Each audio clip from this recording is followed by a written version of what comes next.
WrestleMania 39 is just around the corner, and the wrestlers on it will be hoping they can avoid the fate of Bray Wyatt in this match, and yeah, this match as well. Poor bugger. I'm Andy Murray from What Culture Wrestling, and here are 10 wrestlers WWE buried at WrestleMania. Number 10, All of the Woman. WrestleMania 25. Have you ever seen the Miss WrestleMania Battle Royal before? If not, good. It's legitimately one of the crappiest matches that WWE has ever produced. This was 2009. The Divas era was still a thing, and the only women's match on the entire card was this disaster. A standard battle royal to determine who would be crowned Miss WrestleMania. It wasn't won by the ultra-talented Beth Phoenix, Gail Kim, Mickie James, or one of the other misused wrestlers in the division and indeed in the match, but by Santina Marella. Going beyond even the outcome, the 5-minute match itself was little more than the backdrop for a 15-minute Kid Rock concert. And obviously the idea of a Kid Rock concert sounds pretty terrible in 2023, but it was no better in 2009 either. Execution-wise, it might just be the worst battle royal ever. I would genuinely rather watch TNA's Reverse Battle Royal than this one, and I'm being totally serious there. At least that was funny. This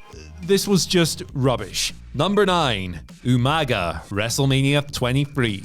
Whoever lost WrestleMania 23's Battle of the Billionaires was always going to look like a tit, given that the payoff had nothing to do with the actual wrestlers and everything to do with two demented old billionaires squabbling over who was going to lose their mop. And that was always going to be Vince McMahon. Imagining Donald Trump without that blob of shredded wheat he calls hair was unthinkable. And besides, we don't want that guy in the bald community anyway. Actually, we didn't want Vince either, but that didn't stop him from barging his way in. So Vince's wrestler, UMAGA, lost to Trump's wrestler, Bobby Lashley. McMahon got his head shaved, and WWE cast one of its most convincing monsters ever into a pile of rubbish. Number 8, Shayna Baszler, WrestleMania 36. Running the field in the 2020 Women's Elimination Chamber match appeared to be course correction for Shayna Baszler, who many argued should have won the Royal Rumble a few weeks before. She didn't win the Rumble, but by the time of the Chamber, it almost didn't matter. Shayna became the first wrestler in the Chamber's history to eliminate every single other competitor, punching her ticket for WrestleMania 36, Becky Lynch, and the Raw Women's Championship. You'd think that the natural way of keeping this momentum going would be for her to win and defeat Becky and dethrone her, but no. Instead, WWE rendered the Chamber totally pointless by having Baszler get rolled up after trying to put Becky in the Kirifuda clutch. Shayna has never been the same force as a singles wrestler since then. Her fantastic NXT run feels like a distant memory, and it seems like a future in the tag division now awaits. Number 7, Hunter Hearst Helmsley, WrestleMania 12. It's actually quite hilarious to revisit in 2023, but Triple H in his former guise getting brutally squashed by that intergalactic bellend, the Ultimate Warrior at Mania 12, is absolute murder. It absolutely fits the mold of the past screwing the future in WWE in almighty fashion. In this match, Warrior even no-sold the bloody pedigree en route to brothering the hell out of the future Papa H, who, when he learned he was losing, apparently angled for a competitive 2-minuter to save him from the shovel. Obviously, this never happened. Buried is what happened to Triple H, and on marched the Warrior, who worked a total of 5 more televised matches before buggering off once again. Good to see he gained so much, at least, from beating Triple H. Number 6, Bray Wyatt, WrestleMania 33. Spoiler alert, we'll have a little more from Bray later on, but when it comes to his pre-WrestleMania burials, the WrestleMania 33 bug match is definitely the weirdest. This was a real nadir for Wyatt and his supernatural powers. Now, the build to this was actually pretty damn good, with Randy Orton infiltrating the Wyatt family before literally burning Sister Abigail's shack to the ground, leading to some pretty interesting stuff with Luke Harper along the way. But at Mania, everybody wet the bed. Wyatt tried to spook Randy out by projecting maggots and other ugly bugs onto the canvas, which is wacky, but if he'd won,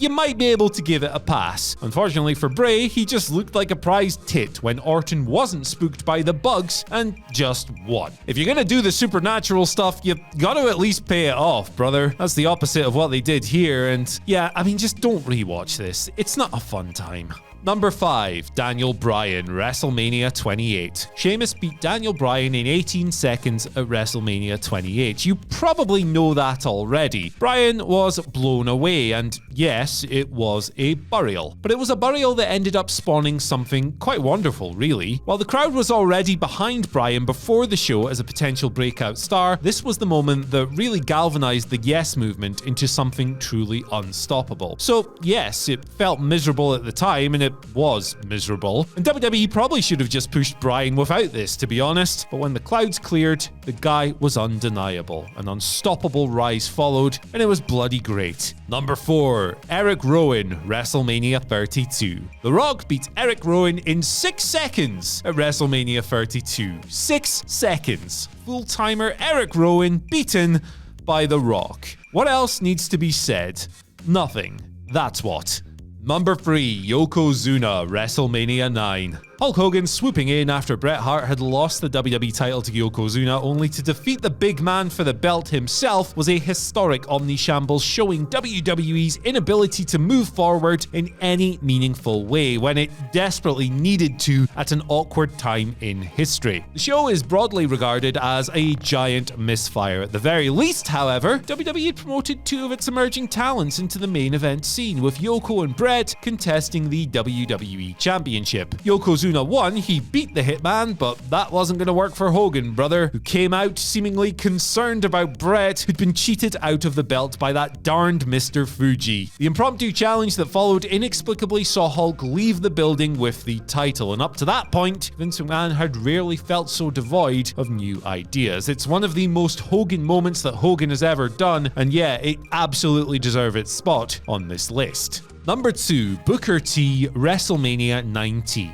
Triple H is rightly being revered for his current role as WWE's head of creative, but lest we forget the Reign of Terror, one of the most miserable, joyless, and frankly soul-crushing title runs that I can remember. And I'm really old. Hunter was in full-on burial mode throughout, and few suffered more than Booker T. He was a literal victim of racism during the build, as Triple H claimed word for word, somebody like you doesn't get to be a world champion. People like you don't deserve it. Now, bigotry may not have been the writer's intention with this, or Hunter's intention, but even if it wasn't, this should never have made it through the filter, if that filter even existed. Then we got to WrestleMania, where a Booker victory would have gone a long way, but nah, he lost. He would have been minted had he won the title here, but lost to a comically slow cover from Triple H, who frankly looked like he couldn't be arsed. Terrible stuff. Number 1, Bray Wyatt, WrestleMania 30. Let's throw in a little honorable mention here for The Fiend vs. Randy Orton at WrestleMania 37. Bray Wyatt has been the victim of many a WrestleMania horror show, but the box-like structure and Alexa Bliss dribbling black goo just missed out on the cut, as woeful as it was. But while WrestleMania 33 and Wyatt's loss to Randy Orton was an egregious waste, his defeat to John Cena at WrestleMania 30 was a lot more damaging. The guy was super over at the time, and in the end, he became one of the many victims of Super Cena. Cena has often faced criticism for wins like this, emerging as something of a new era Hogan figure who picked up a lot of W's that should have been L's. Much of this ill will has fallen off, and to be fair, it wasn't really his fault. He just did what the bookers told him. But if you were to make a list of wrestlers that Cena really should have put over during this damaging run, Wyatt is very near the top. This match failed to pan out as a potential breakout moment for Bray, despite the Wyatt family being incredibly popular at the time. In the end, it was another needless win for Super Cena and a damning sign of what was to come for the Eater of Worlds at WrestleMania. So that's it. That is our list of WrestleMania burials. Have I forgotten any? Probably. My brain is made of Swiss cheese. It's full of holes, so let me know in the comments section below. After that, you can like, share, subscribe, and ring the bell for notifications. Then you can follow us on Twitter at WhatCultureWWE and myself at Andy H. Murray. The H stands for Haku. He's 1 and 4 at WrestleMania, by the way. I don't know why you need to know that, but now you do. Bye!